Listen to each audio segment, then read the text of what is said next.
Good morning. Welcome back to the Broadcast Retirement Network. I'm Jeff Snyder. This is BRN Sunday for Sunday, December 18th, 2022.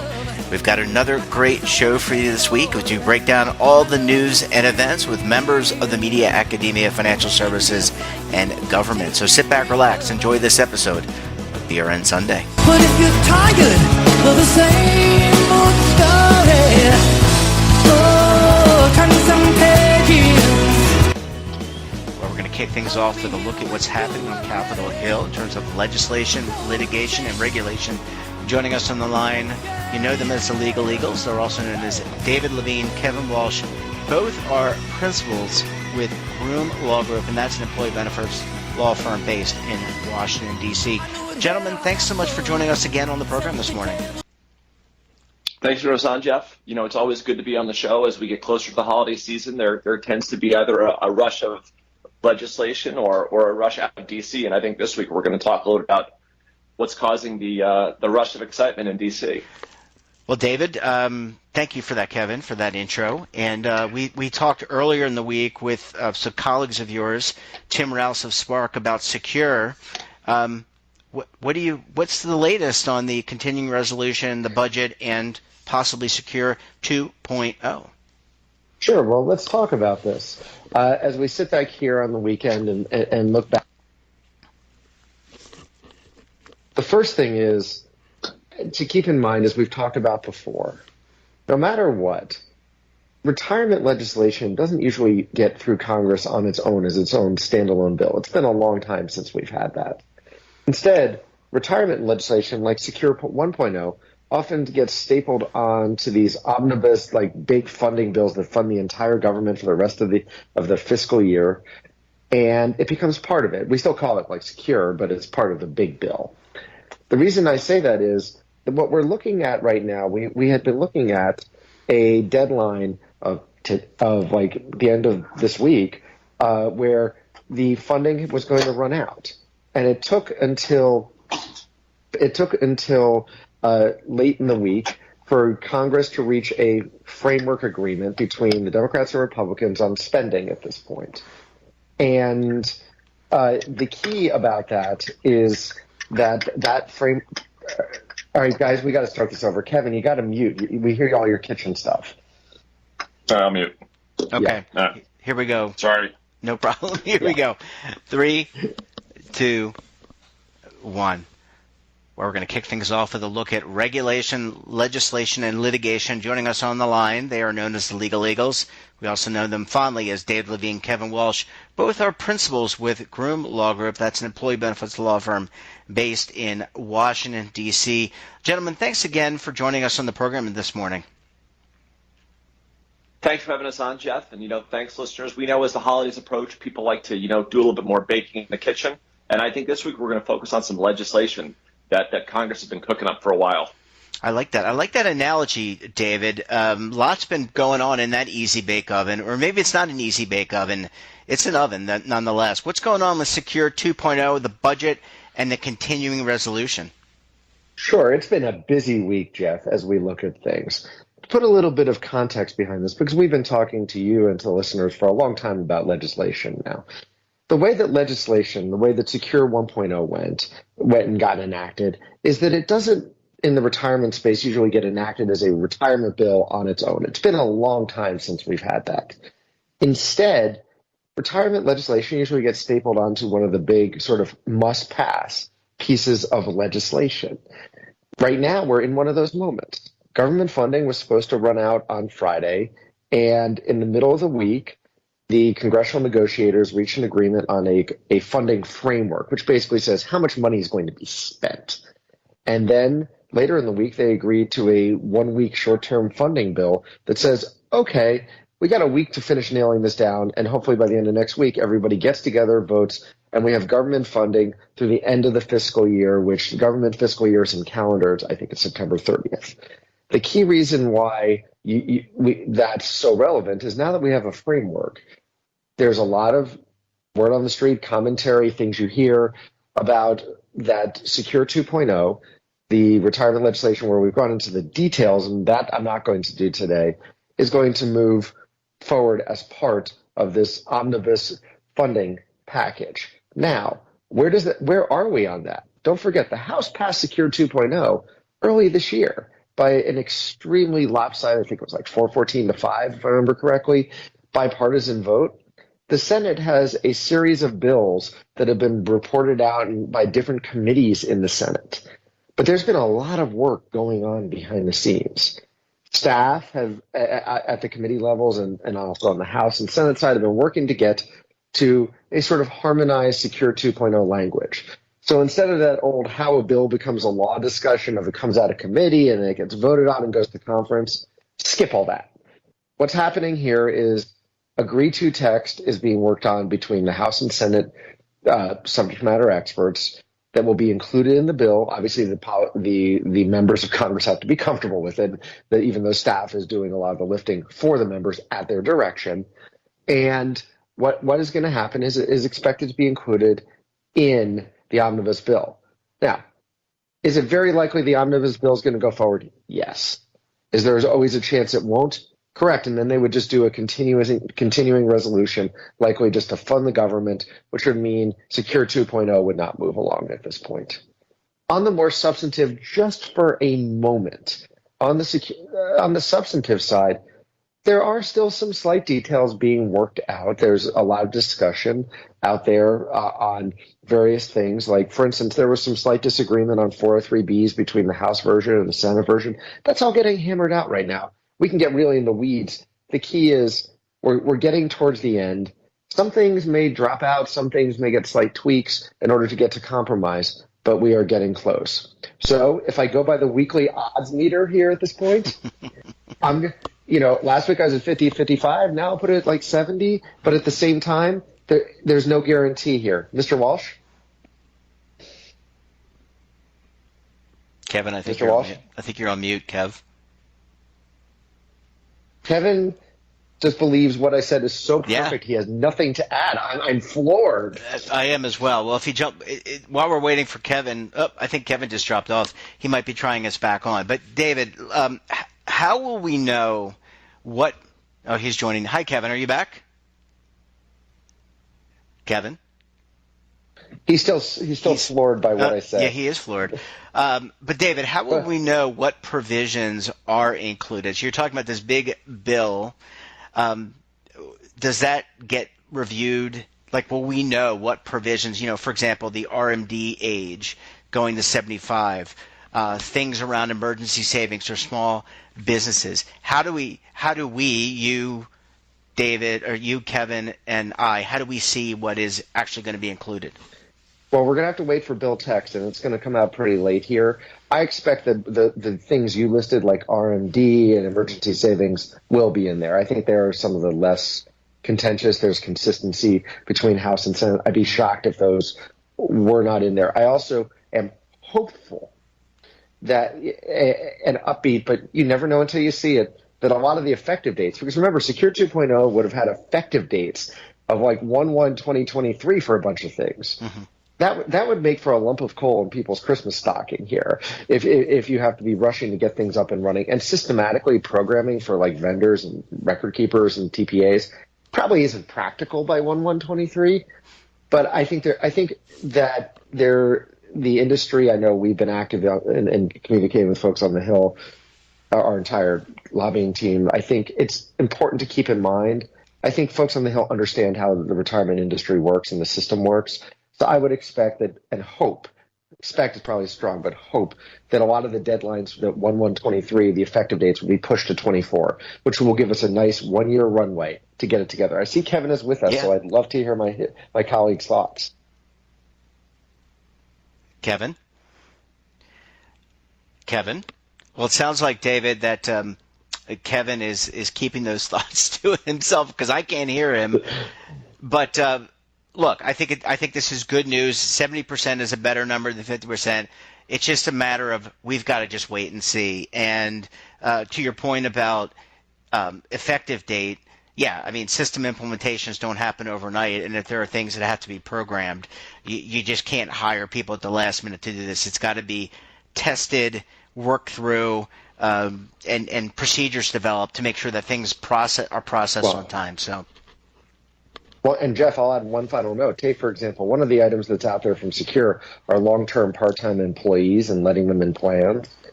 After 3 years, Secure 2.0 versions would take it down to 2 years. If that's the case, and there's effective date issues, there's a lot of questions still out there about how this operates. I know a number of us think that there's different ways to interpret it, and we'd like the IRS to give us some flexibility, hopefully. So that's a great example right there of something that could be an issue. Yeah, absolutely. And as someone who has been in the record-keeping industry, had been in the record-keeping industry for a long time and lived through EGTRA and other substantive packages, there are lots of things that have to be thought through and lots of decisions. Well, David, we're going to leave it there. I want to wish you a very happy holidays, and we're not going to talk to you next week. We're going to do a replay show. Please extend Kevin our best wishes, and we look forward to having you back on after that the following week to talk about what to think about for 2023. And hopefully we get some good news. Enjoy your rest of your weekend. We'll talk to you again very soon, my friend. Happy holidays to you, Jeff, and happy holidays, listeners, and thank you again for a good year. All right. Thanks, David. Bye-bye. Bye.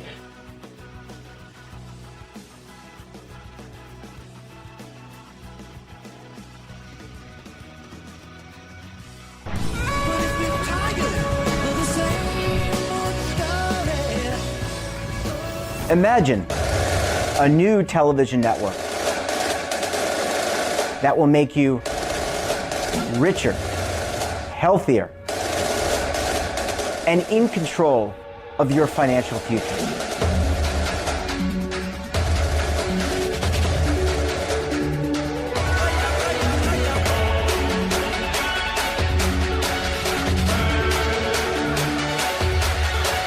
This network is for the policewoman in Nashville, Tennessee, the baker in Dubuque, Iowa, the teacher in Lexington, Kentucky.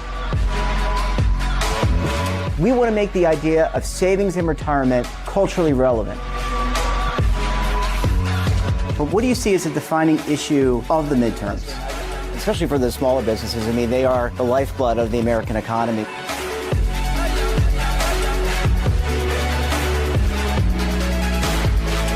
Featuring exclusive interviews, current affairs, and docuseries.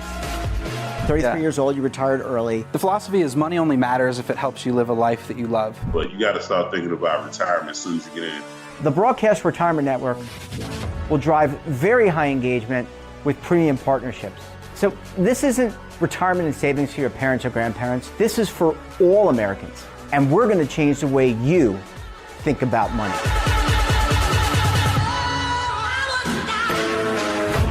Welcome to the next frontier of retirement and savings. This is BRN, the Broadcast Retirement Network.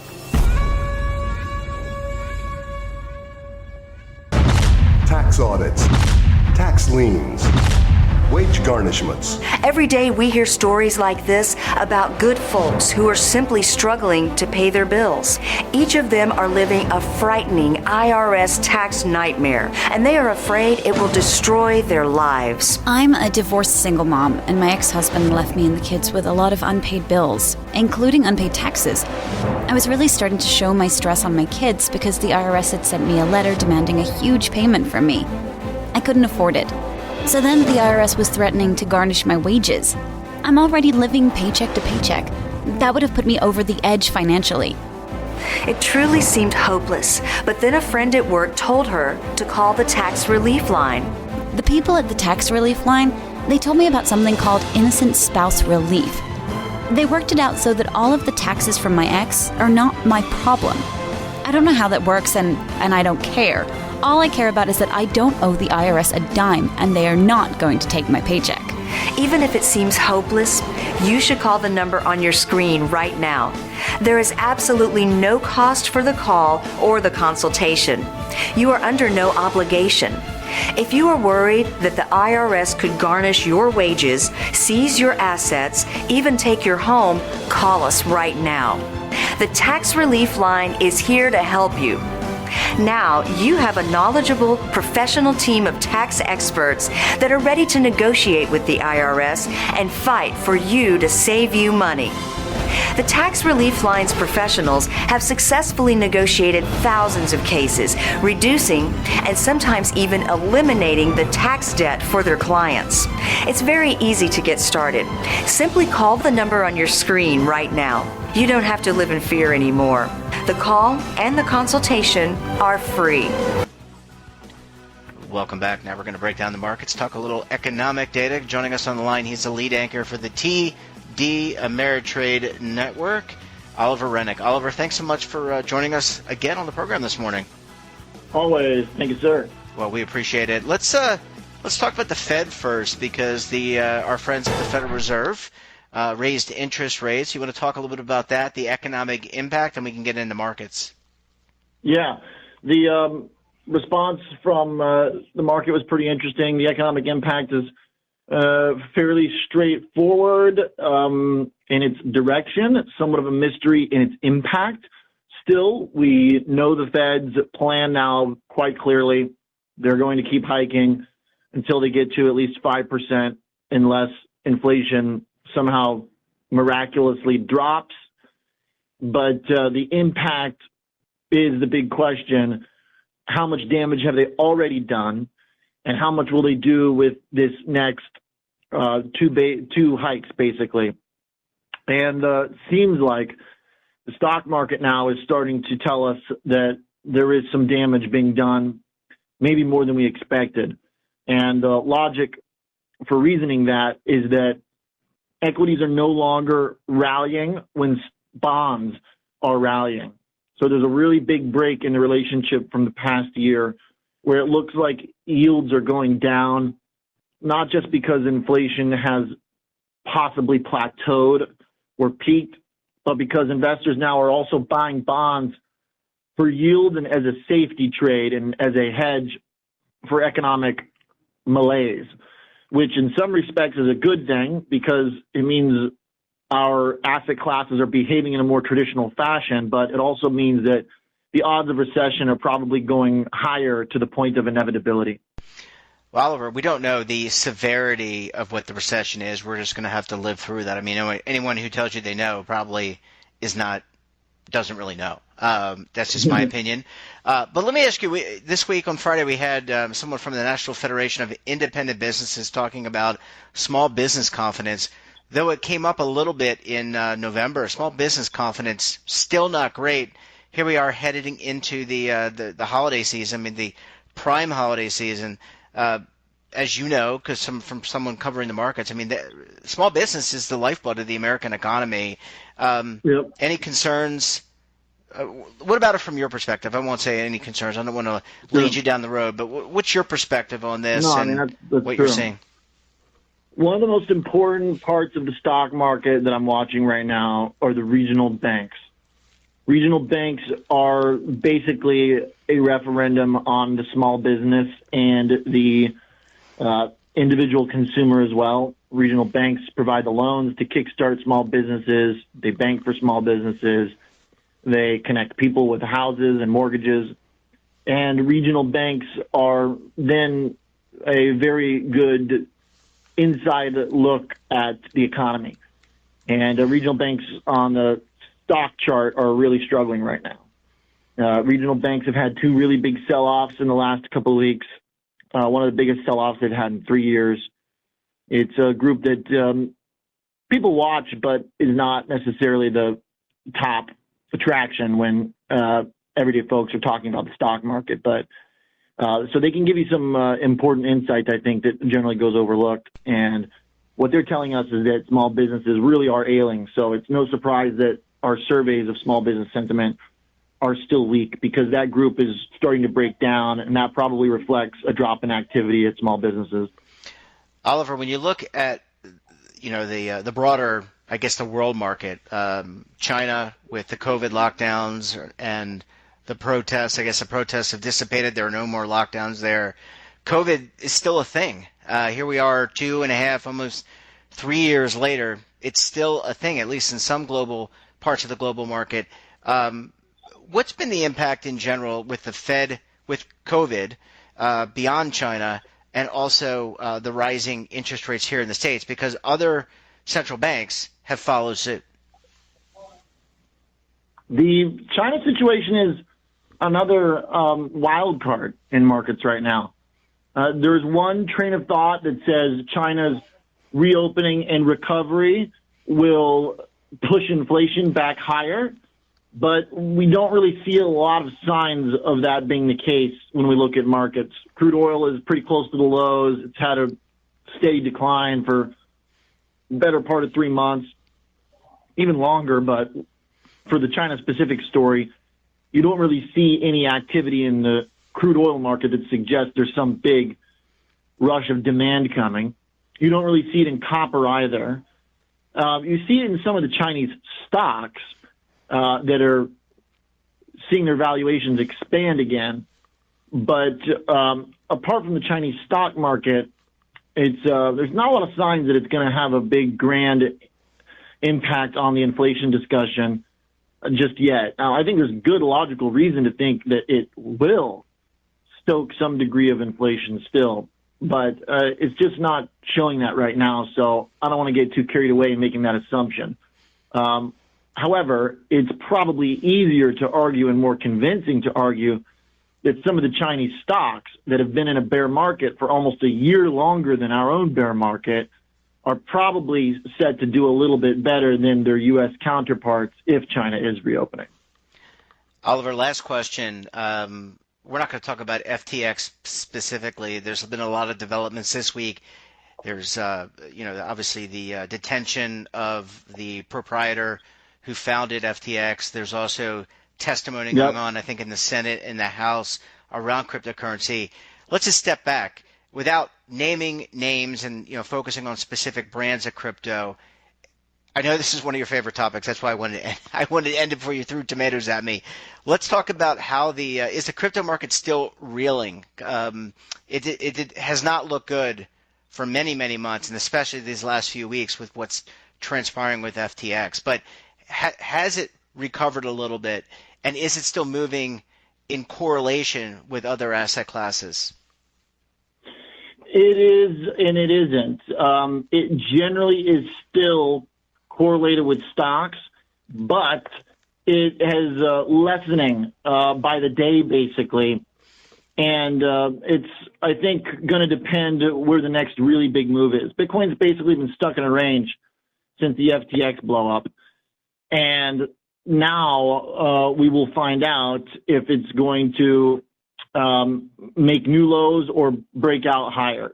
It's hard to really read into 2, 3, 4% moves in Bitcoin. The moves that matter in Bitcoin are 10, 20% moves. And so that's what I'm watching for. And I do believe that it will still move in the direction of the stock market. So investors need to watch it. And there has been unique weakness in Bitcoin throughout the last 3 months. So it's lost that correlation with stocks because it was weaker than stocks while stocks rallied the last 2.5 months. But when it makes a big move, in my mind, it likely will reconnect with stocks in whichever direction that move is. Yeah, it's just a fascinating story. I mean, the FTX story itself is very fascinating. Crypto, I think, is, from my perspective, it has been very fascinating to watch because I still don't understand it. I don't understand it technologically, but I understand money, and money is a medium of exchange, right, Oliver? That is usually backed by something, and in the case of the U.S. dollar, it's backed by the full faith and credit of the U.S. government. I still, and that's just why I've been hesitant about it. Even if they were to come up with a spot ETF around Bitcoin or other cryptocurrency, I just don't understand it. Maybe I'm just slow. Am I slow? No, you're not slow. There's nothing really to understand. A lot of it is the things that you think you don't understand are basically mumbo jumbo that people use to confuse you, jargon and made up terms and phrases. Most of it is worthless, and we're seeing that play out. Yeah. As I think pretty much the truth of the matter. Well, Oliver, we won't get a chance to talk to you next week because we're going to rerun the show. It's going to be Christmas when the show airs, so we'll just rerun the show. I want to wish you and your family a Merry Christmas, Happy New Year. Whatever you celebrate, enjoy that. And we'll talk to you again before the end of the year. All right, sounds good. Take care, my friend. Bye-bye. All right, bye. And that wraps up this episode of BRN Sunday. Have a topic of interest, someone you think we should talk to?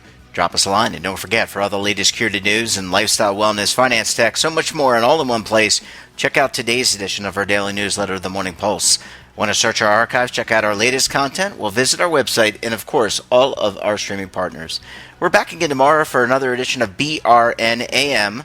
Until then, I'm Jeff Snyder. Stay safe, keep on saving, and don't forget, roll with the changes.